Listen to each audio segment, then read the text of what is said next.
சபையில் இருக்கக்கூடிய ஊழியர்கள் ஒருவேளை இன்னைக்கு அரசியல் தலைவர்கள் போல் மாறிக்கொண்டிருக்கிறார்களா என்றதான ஒரு பெரிய கேள்வியை எழும்பியிருக்கு. எப்படிப்பா நீ கேட்குற அப்படின்னா, இன்னைக்கு ஒரு அரசியல் தலைவர் இன்னொரு அரசியல் கட்சியினுடைய குறைகளை சொல்லி கொண்டு சுட்டி காட்டி கொண்டே இருக்கிறார்கள். இன்னைக்கு சபையும் ஊழியர்களும் இப்படி மாறிவிட்டார்கள். என்ன, ஏய் பார், அந்த சபை அப்படி இருக்குது, அந்த டினாமினேஷன் இப்படி இருக்குது, அந்த கேட்டகரியில் இருக்கிற ஊழியக்காரங்களை பாரு அப்படின்னு சொல்லி ஊழியர்களையும் மற்றவர்களையும் கை நீட்டி கொண்டு குற்றம் சாட்டி கொண்டு இருக்கிற ஒரு அவல நிலைக்குள்ளாக தள்ளப்பட்டு கொண்டு இருக்கிறோம் என்பதை நீங்கள் மறந்துடக்கூடாது. ஐயா, இந்த குற்றம் சாட்டுகிறது யாருடைய வேலைன்னா, இது பிசாசனுடைய வேலை. யோபுவை பார்த்து குற்றம் சாட்டுகிறான். அவனுக்கு நீங்கள் எல்லாம் கொடுத்துருக்கிறீங்க, அதனால அவன் உங்கள் நாமத்தை மறுதளிக்கலை, அவன் அவ்வளவு பெரிய உத்தமம் கிடையாதுன்ற மாதிரி அவன் மேலே ஒரு சாட்டை உண்டு பண்ணுகிற ஒரு அவல நிலைமை இன்னைக்கு கிறிஸ்துவத்திலும் சபைகளிலும் எழும்பி கொண்டிருக்கிறது. இதற்கு ஒவ்வொரு ஊழியர்களும் நம் எச்சரிக்கை உள்ளவர்களாய் இருக்க வேண்டும் என்று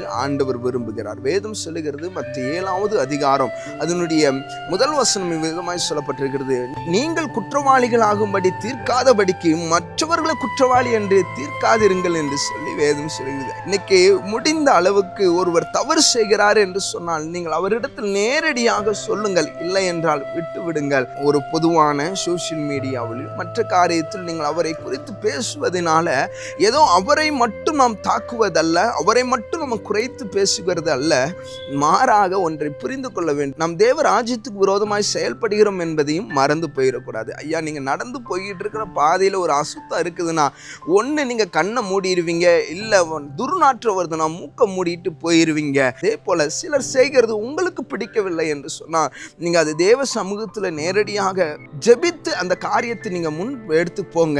ஆண்டவர் உங்கள் கூட இருந்து பெரிய காரியத்தை கத்த செய்வார். மற்றவர்கள் குறையை வெளிப்படுத்துகிறேன்னு சொல்லி உங்கள் குறைகளை நீங்கள் வெளிப்படுத்தி விடாதீர்கள் என்று ஆண்டவர் சொல்லுகிறார். இன்னைக்கு நீங்கள் நானும் தேவ ராஜ்யத்தை கெட்டுகிற ஒரு பாத்திரமாய் வர வேண்டுமே தவிர, மனிதனை குறித்து பொதுவான இடங்களில் குறை சொல்வது நிமித்தமாய் தேவ ராஜ்யத்தை ஒருபோதும் இடித்து போட வேண்டாம். அதனால நீங்களும் நானும் மற்றவர்கள் குறையை பார்ப்பதை விட்டுவிட்டு என் வாழ்க்கையில் என்ன குறை இருக்கு, இதை சரி செய்தால் என்ன அதற்கு முன்னாடி கொண்டு போக முடியும், ஆவிக்குரிய காரியத்தில் எப்படி நம்மளால செயல்பட முடியும் என்பதை நீங்கள் நிதானித்துக் கொள்ளுங்கள். கர்த்தர் உங்களை ஆசீர்வதிப்பார். God bless you.